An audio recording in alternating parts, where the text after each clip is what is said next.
Can I get a little more coffee before we start? Is that okay?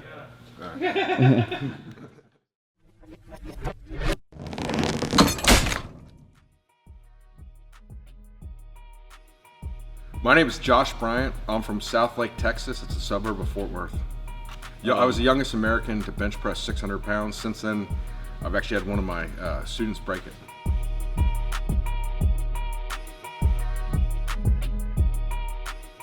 I think with my style of training, some of the things I utilize on the bench press is first off a very individualized approach. So it's going to be like the frequency, the types of exercises, and all that type of stuff's going to be dictated toward the individual. There's not like an overarching, Josh Bryant type of plan that one size fits all.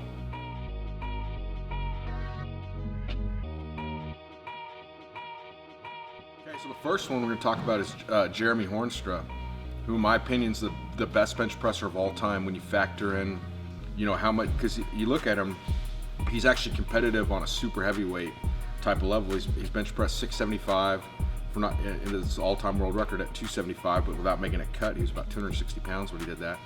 Then he has an all-time world record at 242 with 672, and he recently set the all-time world record at 220 at 601, but it was actually broke the next day. So it's holding 3 different all-time world records, and in the modern era that doesn't really happen. So some of the stuff we did differently from kind of what he was doing before is we talked a little bit about frequencies individualized. So with Jeremy, one thing I got him going is he goes 2 bench days a week. One of them is going to be his heavier bench press day. The other one's either going to be, sometimes we'll rotate like more speed bench presses, other times more like close grips, but it's not quite as heavy. It's an accessory day where he also hits his shoulders. So some of the key things I think that have helped Jeremy initially was really building his drive off his chest with an exercise called the dead bench press. Integrating in some heavy dips and things like that helped him a lot. And then also, you used to call it deloading, now I call it reloading because it's a more proactive approach, but taking where we go 3 heavy weeks on, 1 heavy week with not so much volume and intensity, just kind of back it off a little bit, but that gave him a chance to perfect his technique and things like that. So that's been huge for Jeremy. And I also think, also another exciting thing is Jeremy's actually going to be doing a full meet in August. So that will be pretty exciting to see how he does there. But yeah, in my opinion, Jeremy's the best bench presser of all time.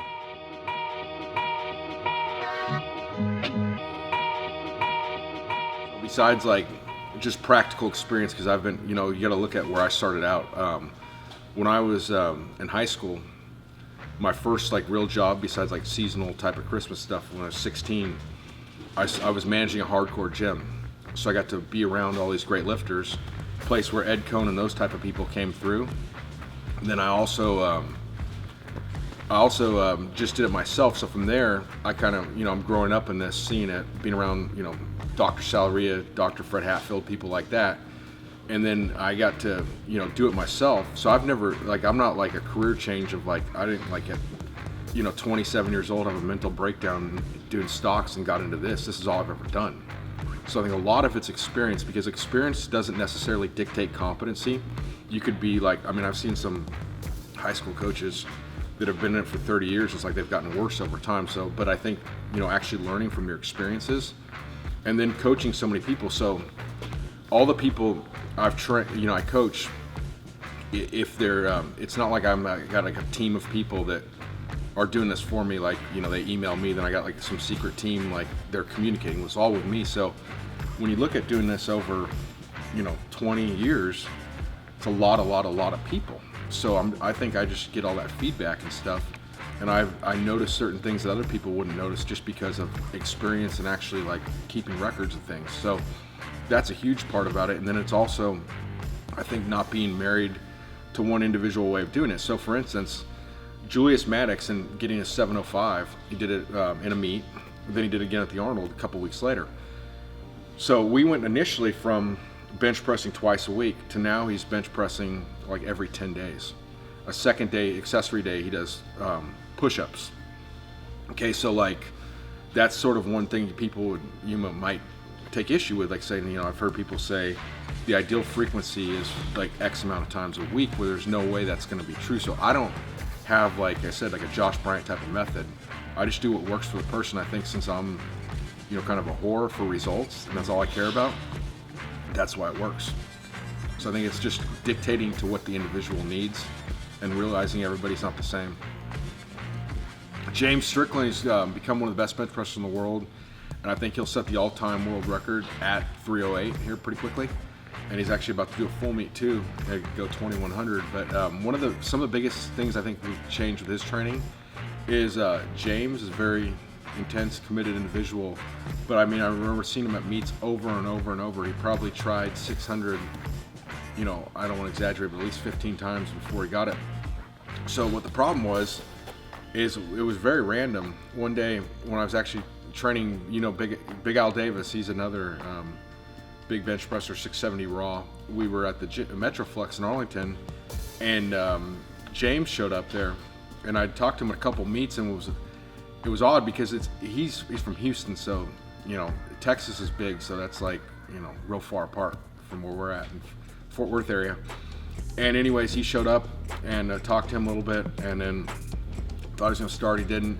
Then he started after that, and I think what some of the biggest changes we made is James was always, I think because of his intense personality and just because he's real hard worker and everything he does, I think one of the issues was he was always going heavy. Like there was like no sort of like peaking or anything. It was just perpetual, let's go as heavy as you can, type of thing. I'm gonna go to every single meet that's in the area. I'm gonna go to the nationals here, there, everywhere. So what we did initially is back him way off and really get some volume work in, some rep work, and kind of built. You see his physique's more built that good hypertrophy base in the off season and started hitting stuff. Not just I'm going to go in bench press, do a heavy single, take 3 hours to do it, but actually got him on timed rest intervals, things where we're going 8 sets of 5 with a 120-second break, like someone like never trained before, supersetting that with seal rows, and really started to build his physique up, build him up in the right muscles, and it gave him a chance to also back off that heavy rate, mentally recharge him, as well as physiological, of course. And then he ended up hitting 633 in a full meet after that. Now he hit 661. That was a pretty cool meet there because Jeremy hit 672, the all-time world record. James hit 661, which was like a 28-pound PR. When you're at that level, that's huge because people are fighting for table scraps on a 2.5-pound PR. So that was huge. And then Julius Maddox also hit the 661 there, and he got out of the groove on his third attempt at 688. But I mean, that would meet. He was ready to go 700 too. Just didn't quite work out.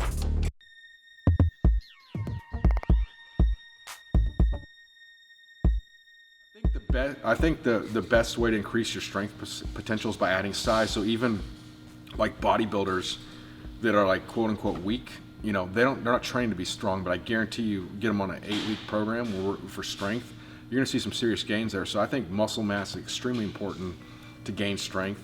And I think also you just can't keep training that way because I mean, on paper, like saying you're doing, on bench, you're elite bench presser, you do, 3 sets of 8 at 500 pounds.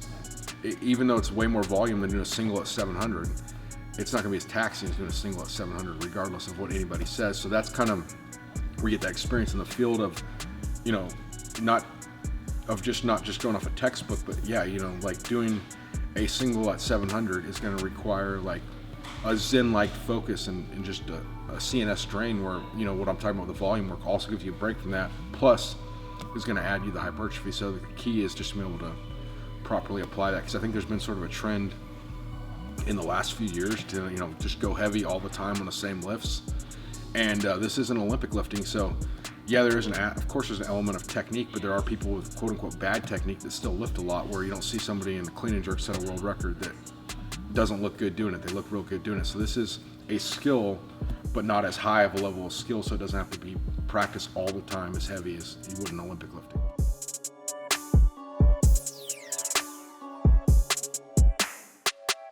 One accessory movement that seems to have done dividends for most people that have done it is a dead bench press in the power rack. So just set the bar anywhere from like a ½ inch to a couple inches off your chest, depending on how your lungs are, how long your arms are, because the only advantage a tall person has in the bench press is they have longer arms. So that creates a longer eccentric, which you're going to store elastic-like energy, give you more spring off the bottom. So if you're taller and longer arm, you have to start at a couple inches off, versus you got a big barrel chest and short arms can be more closer to your chest. But that movement, dead bench press, has been huge for a number of lifters.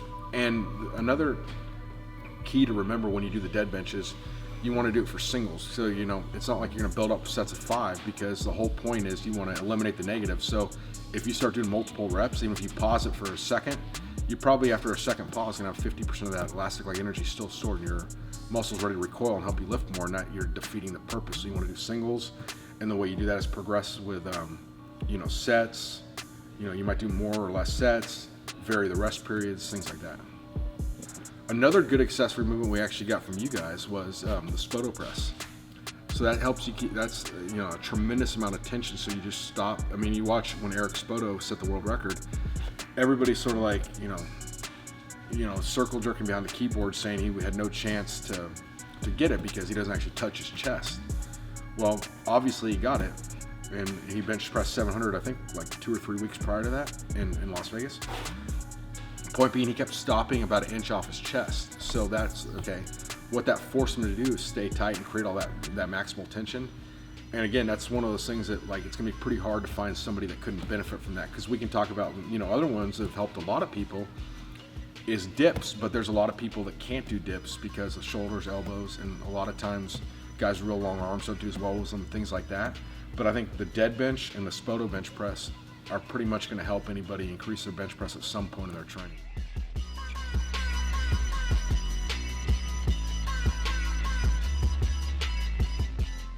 Yeah, so with bench form, a lot of the guys that are coming to me already have a technique that works for them, because I'm generally not like, hey, this is like Joe off the street, he's never bench pressed before, you're going to show him how to do it. They generally already have some kind of built-in form, and unless there's something out of whack, we're gonna stick with what's working. But definitely, absolutely, because you got to look at a lot of variables, because even things like, for instance, if you're a 3-lift lifter, let's say you get a big arch, and all of a sudden your deadlift's down 100 pounds because your back's so sore from arching that much, but it only increased your bench press 10 pounds.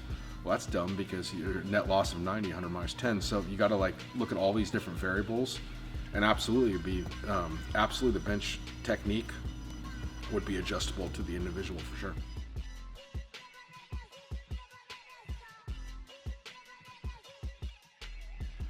I think rest and recovery are extremely important, because especially in what we're doing here with powerlifting, because it's not as technical as Olympic. It's technical, but not as technical as Olympic lifting. So there's a huge equation of we're looking at brute strength, and you need to have that brute strength. You need to be recovered. It's not just like dialing in a very complex skill over and over.